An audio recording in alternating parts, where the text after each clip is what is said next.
Good morning or good evening, my dear brothers and sisters, wherever you are in the world. I've been asked to present very briefly on welcoming nationals into missions.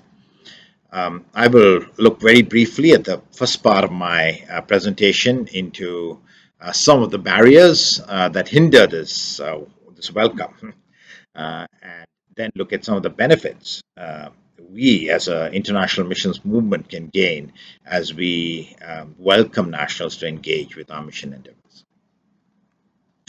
I think at the outset we must confess that most of our missiological definitions, principles, and processes have been forged and have come out of a particular paradigm when the Christian faith was largely confined culturally and geographically to a particular section of society and a particular part of the globe. We then attempted to spread the gospel to other parts of the world which were geographically and culturally distinct and different from where the Christian faith flourished. As a result, most of our definitions and most of our processes came from a particular worldview that defined how missions would be done and what missions would be about. Um, those worldviews had definite characteristics around them. For example, they were largely compartmentalized. They attempted to break up the mission's mandate into manageable activity-based units. They created what I believe is an artificial divide between church and missions, where church was about what you did at home and missions was about what you did cross-culturally and outside. And as a result of that, they divided the mandate up into discipleship as against evangelism and church planting, which became the main core of the missions movement. But the world has changed since then, hasn't it? The church has become global in every nation of the world, not in every people group, but in every nation of the world. There is a church. Um, Big, small, dispersed, house church, whatever type of church, there is a church that exists in every nation of the world, and we need to take that on board. Um, and so we need to start seeing this whole area of the missions mandate as one whole.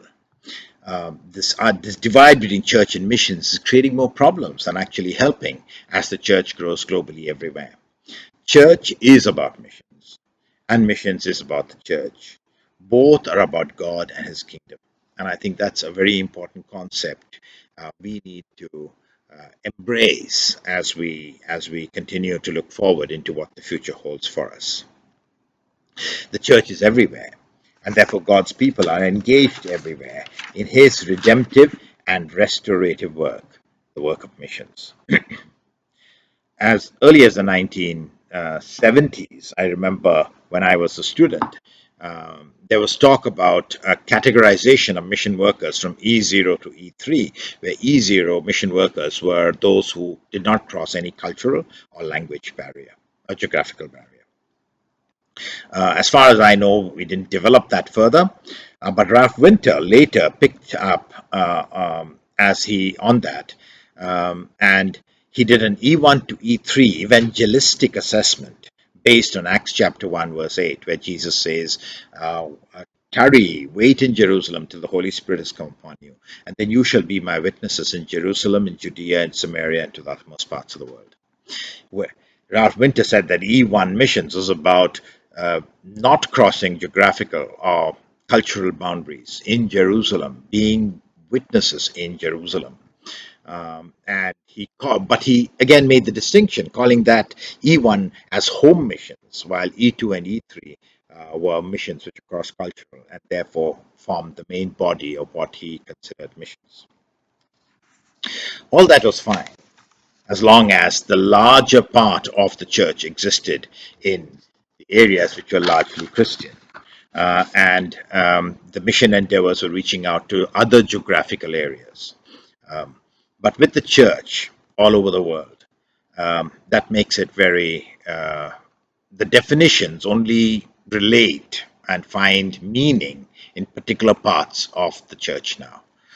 For example, if I, as a as a Christian worker was working alongside a non-national in my own country doing the same work, I would be considered a part of church because I was not cross-cultural, whereas that other worker is considered a part of missions because he or she is a cross-cultural worker.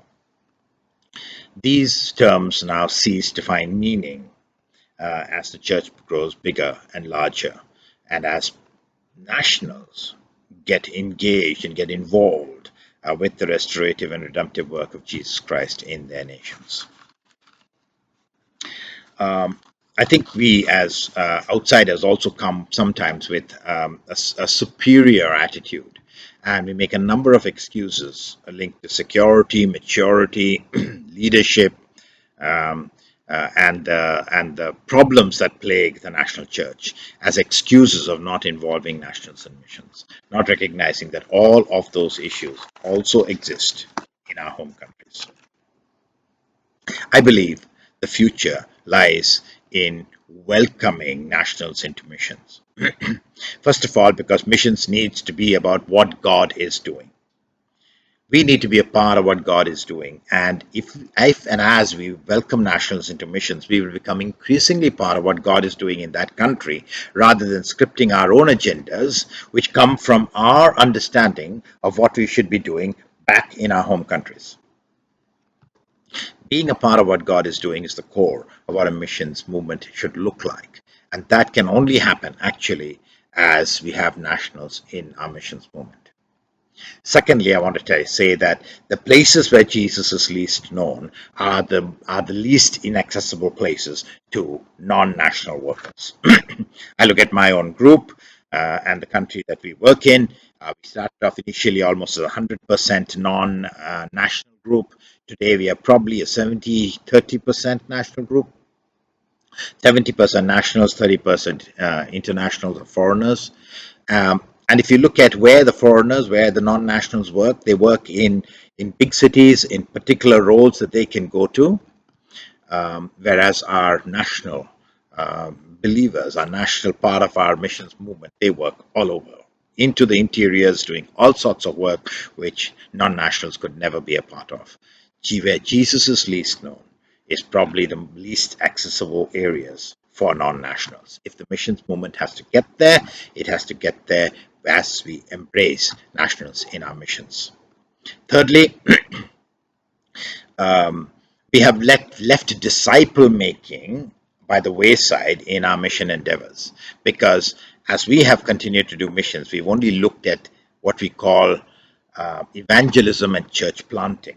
That dynamic has not resulted in a transformational disciple making process coming out of our missions movement. I remember the Welsh movement, Welsh revival, when not only were people, the churches full, but actually uh, the the rates of crime went down in the city. The jails, the prisons were empty. There was a transformation in society. Today, even when 95% of a people group come to faith, there somehow is a lacking of that transformation or change in society. And as we look at how disciple making can be better done, we realize that the transformational process takes time and presence. COVID, the recent COVID situation, security issues, visa restrictions mean universally, globally, increasingly smaller team of foreign workers in nations, and increasingly larger groups of nationals engaging with the things that missions is about. As we welcome nationals into missions, we will go back to the core of what Jesus called us to do, disciple making, rather than do short-term evangelism attempts in the nations where we work. And lastly, I want to say that welcoming nationals into missions is a very important part of helping the development of authentic contextualization of the gospel. We come from outside and we think we are contextualizing the gospel um, for the nations that we are in. But actually, authentic contextualization will only come from national believers. missions. I'm part of a group that is part of that looks at that comes from a Hindu background, and the things they talk about are very foreign to me because I come from a faith background that does not understand the implications of what those areas of contextualization are about. So, for authentic contextualization of the gospel and the next spread of the gospel, we need national believers in our missions movements. I think we need to understand that sometimes we think of missions as this activity and purpose that God has given us. And I want to quote Chris Wright in his book Mission of God, as he says, it is not so much the case that God has a mission for his church, but that he has a church for his mission. And what I want to say is that in every nation there is a church, and that church needs to be engaged in the missions endeavors that we are in as an international community. May God give us the grace and the humility to be able to welcome nationals into missions in the very near future. God bless you all.